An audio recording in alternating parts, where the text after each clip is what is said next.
All right, guys, welcome back for part two of this Dell transformation. Sorry this one's taken a while. I actually had to disconnect everything and put it away, and because I'm doing some construction down here. Well, I'm done with the construction, a lot of it, anyways. But we'll get back to that build in a bit. But what I wanted to do before I get back to that, um, because if you remember where we left off, it was looked like it was pretty much almost done, but there's some other stuff that I wanted to cover, and that's why I'm doing a part two here. And that's going to be covering the Dortonia's OpenCore install guide, which is what I used to make the Hackintosh in the first place. There's probably a bunch of videos on YouTube about how to use the install guide and what have you. I don't know, I haven't really checked. Um, Couple things to know and understand. I'm going to attempt to kind of guide you guys through this. Uh, I guess the best way I know how to say it. Um, when it comes to the install guide, your best resource if you want help is actually going to be over on Reddit in the Hackintosh subforums. Um, there's a lot of guys there that are more well versed in Hackintosh than I am. I'm kind of an amateur at this when it comes to Hackintosh. But if you go here, you will get support. Now, one thing that they won't support, and that's what we're going to talk about next, is VMs or virtual machines. And actually, if you are on the Hackintosh subreddit of Reddit, rule number 8 even says, no Mac or VM posts. And I think the reason for that is because it kind of gets to be a pain in the ass when you are trying to explain one procedure and somebody is asking you questions about a different procedure, if that makes sense. Um, I recommend using a VM to make your Hackintosh. You can do it on Windows, sure, no problem. I think it's more of a pain in the ass than anything if you do it on Windows. But what I would do, first of all, is start with a VM. Now, myself personally, I use, like we'll go right here, and we'll pop this up. I use Oracle VirtualBox and I use VMware Workstation Pro. That's two different types of virtual machines. I've found that VMware runs Mac OS a lot better than VirtualBox does. Now, you might have seen me do a tutorial on how to install Mac OS on a VirtualBox. I was drunk. But anyways, even though I showed you how to do it, I really honestly wouldn't recommend you use Mac OS on the VirtualBox. Go to VMware. You're going to have a much better experience at it than what VirtualBox can provide for you. Now, when it comes to getting your images for your VirtualBox, now you might get a little confused about this if you're looking online somewhere and trying to find a Mac image to use as a VirtualBox. You might see some that say they're .vmks, different files like that. There's ISO, of course, the DMG for my best advice is look for an ISO file. It's honestly best to create your own ISO files for VMs, which is what I do. But if you don't have one, I guess you're going to have to search on the internet somewhere and find one and take a chance with that. I would not recommend you use an ISO that you downloaded somewhere to create a Mac install USB, though. For your Hackintosh. No, the ISO is only going to be for your virtual machine. Just so you know that, first of all. So, with that in mind, I'm going to go with the notion that you've done your research and you have Mac OS installed on a virtual machine. So, let's go ahead, excuse me, and switch to this virtual machine now so that we have Mac OS on our screen. Now, this here, of course, is Catalina. I don't, I mean, this will run Big Sur. It'll run Monterey in a virtual machine, but Catalina, this is usually what I'll use in a virtual machine because it's quick, it's slick, it gets the job done, it gets done what I need to have done. I use Catalina to sign into the Apple App Store. excuse me, and download the app to make the USB. And that's just a matter of, if you go, let's see here, open up Safari. I'm sorry, and then just type in create Mac OS USB. Your first hit should go right to the Apple website here, where they'll give you the instructions here for what you need to do. Basically, you're going to sign into the App Store, and you're going to, let me open up my Finder here so I can show you this. Under my applications, you're going to see Big Sur, Catalina, High Sierra, Mojave, and Monterey right there. This is what I keep on my virtual drive to make these USB sticks that I'm making for the OpenCore installs. Anyway, so it's just a matter of after you have your virtual machine, and then of course you want to download the operating system that you need from the App Store from Apple, and then just follow the instructions here. You just highlight this like so. Right click, copy, open up your terminal, paste it in there, and then you're going to have your USB in there, and you're going to have it named to whatever you're going to name it. I usually will actually name mine My Volume, just because it's simple and I don't have to rename it on the copy and paste. I can just copy, paste, and hit enter. But yeah, so you're going to have your USB in there in the virtual machine connected that way, and you're going to create your USB that way. And that will also create a separate EFI folder. It won't be called EFI. You'll have to open it up, and you'll see it in OpenCore. But let me do something. Let's see if I got a Mac installer around here on my... here we go. Here's a Big Sur one, and I'll show you how that works. Let me put this in here. I should get a prompt here in just a second. I'm not seeing my prompt. Oh, I guess it did go in there. I guess it just wasn't on the screen. 1 second here. Later. Hold on. Okay, so there's our install Big Sur. Now, normally when you open this up, you're not going to see anything except, the install app.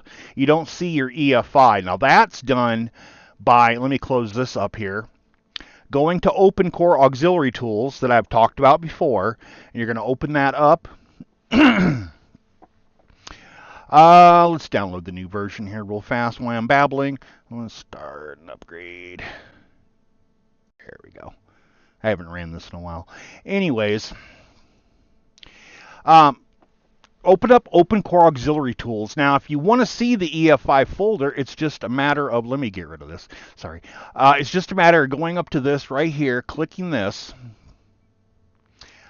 and then it's gonna, okay, here we go. Here's our virtual disk, but here's our USB disk that I just inserted. Now, I'm gonna go ahead and tell this to mount, not mount and open, but just mount. Let me type in my password. I'm going to tell it to mount. So as you can see, we can now see our EFI partition, and here it is on our desktop as well. So we can go ahead and double click that, of course.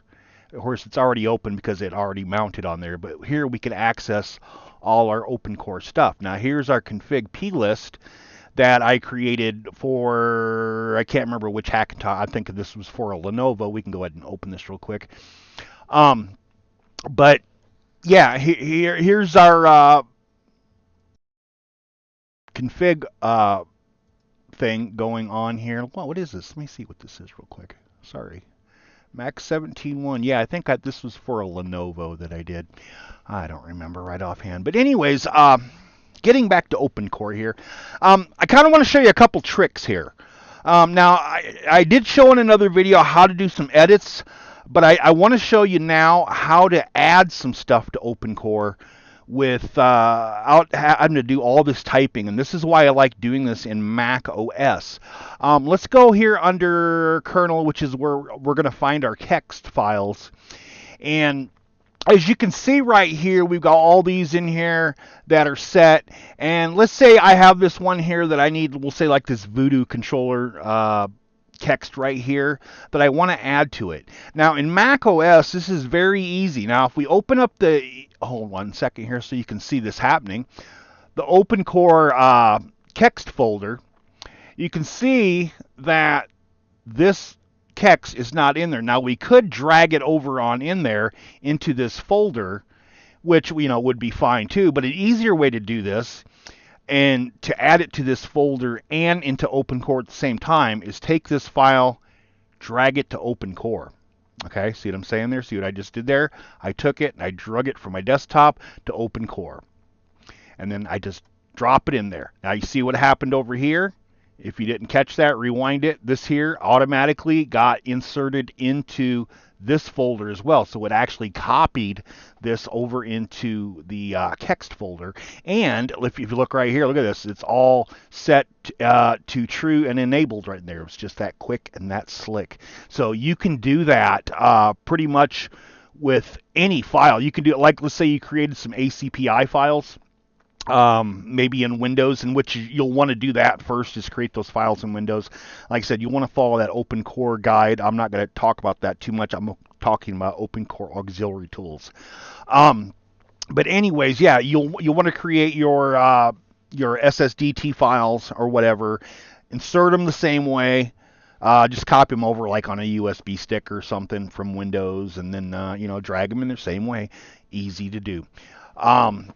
That's pretty much the procedure I went through to get it to boot on the Dell.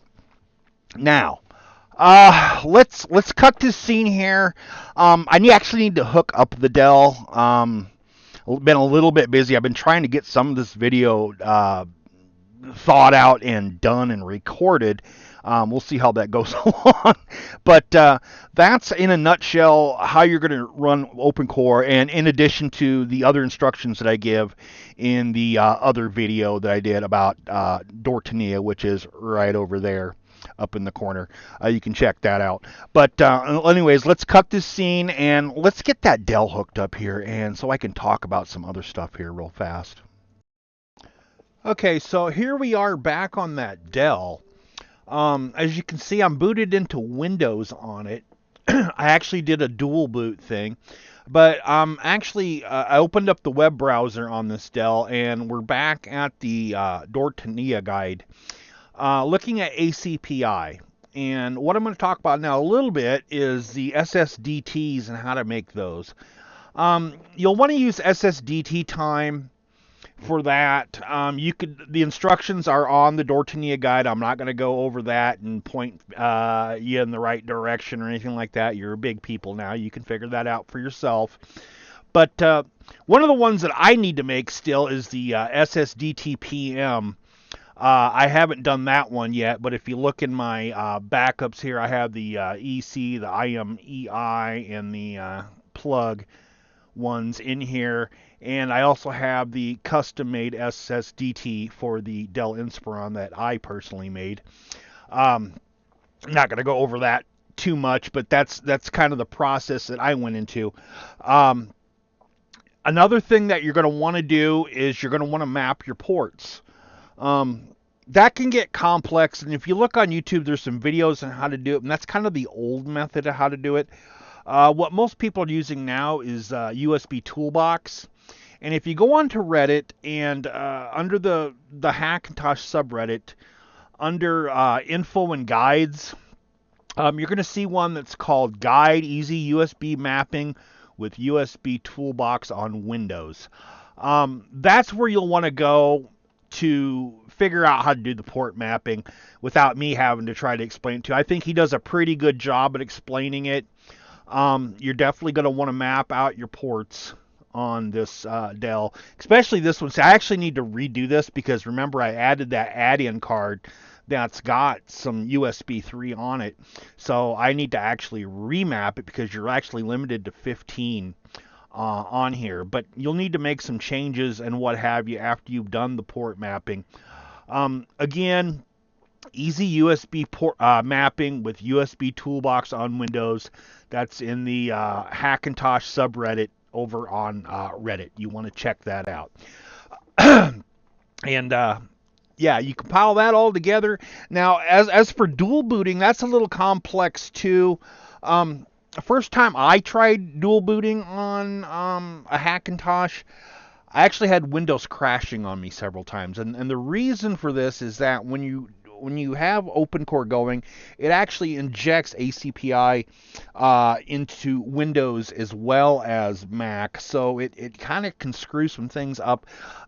There's a guide on how to do that. There's a little kid that really does a great job of explaining that, and I'm going to link to his video right up there, right up there in the corner there. Go ahead and check him out, and he'll show you actually how to do a dual boot system. And but anyways, that's what we got going on here is a dual boot. I'm actually running 2 drives in here. Just to show you this here, we'll right click on this and go to the task manager under performance to look at the specs from this side. As you can see, it's the Intel Xeon E3 1280 V2. 16 gigs of RAM. As you can see, we've got 3 drives in here. One drive is the C drive, which is the Clev Neo 400. It's a 240 gig. That's what I'm running Windows on. Disk 1 is a 1 terabyte SSD, and that's what we got Mac OS installed on. And disk 2 here is just a hard drive, regular platter hard drive that's actually sharing between the 2 operating systems here. And then, of course, our graphics again is the Radeon RX 560 that we got going on in here. So this is a pretty nice running machine all around as it is. Let's go ahead and just restart this here, and I'll show you this. Now, I did use the Dortonia's graphical user interface when I did this. I downloaded those files and what have you. Let me go over here real quick. Second here. So as you can see, I can switch between Windows and Mac, and I can change these images if I want. That's pretty simple, but I'm not going to get into that. So there I was in Windows. Let's go ahead and boot into Mac. Now this boot's actually pretty quick. Like I said, I still have one more SSDT to create to get this finished. Now I am going to upload the EFI that I created to get this Dell 660 to boot. So you'll be able to actually look down in the description there and download the file from my Mega account. So there we have it. The Mac OS is booted up. Again, we could check this out about this Mac. You can see same specs, our Xeon, 16 gigs RAM, blah, blah, blah, blah, blah, blah.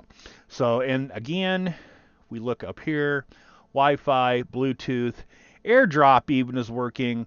Volume is working. Now, one of the problems I need to work out with my volume, and I think a lot of people run into this, is the microphone not working. I think that takes a voodoo text. I still got to piss around with this thing. I actually don't know how much I'm going to put into this effort-wise. I kind of got some other projects I want to get done that I have on the back burner because of all the remodeling and stuff that I've been doing. My son kind of wants to do an upgrade on his, and I'm kind of wanting to get onto that. But so I'm not going to piss around with this one too much. But after I'm done with it, this one's actually probably going to go up for sale on eBay.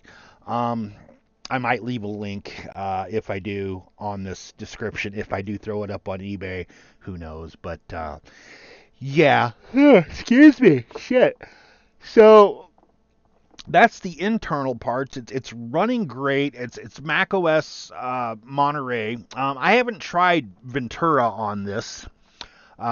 Ventura, of course, just came out as a beta, and a lot of people have done on there. I would guess it would probably run Ventura, but I'm not going to piss around with that.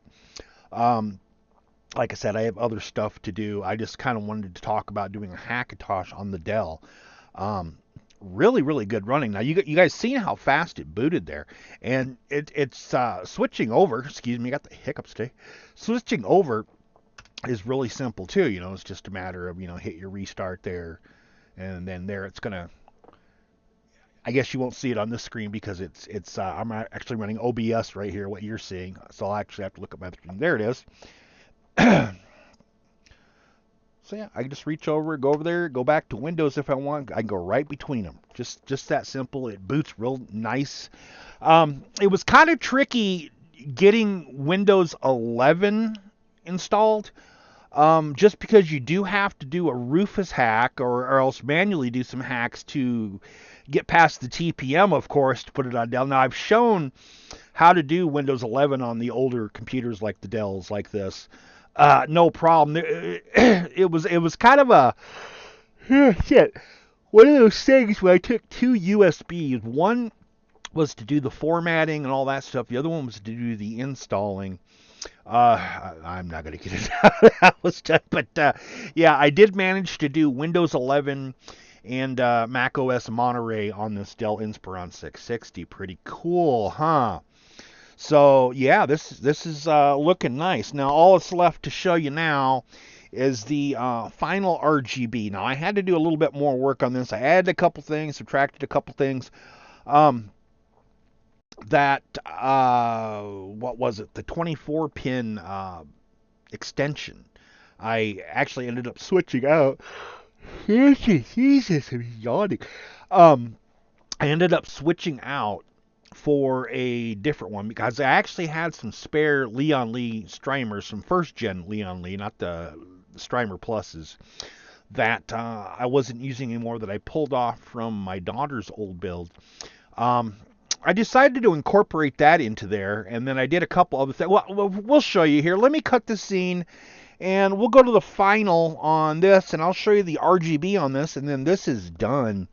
Let me just hit my button here, switch over, and stop recording, and we'll go take a look. All right, so here's a little darling right here. It's our completed project, pretty much. Let me turn it there a little bit so you can see it this way. And we'll focus the camera there so we can look down, first of all, at this. Let that focus a bit. There we go.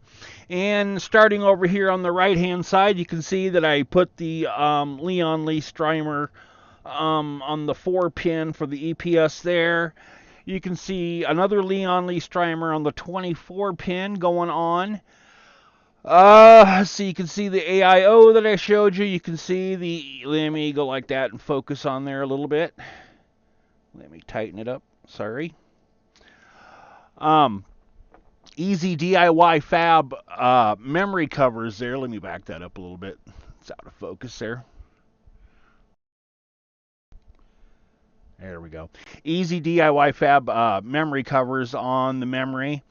Went with the GIM controller there on that side. Let me back it up here and show you the front.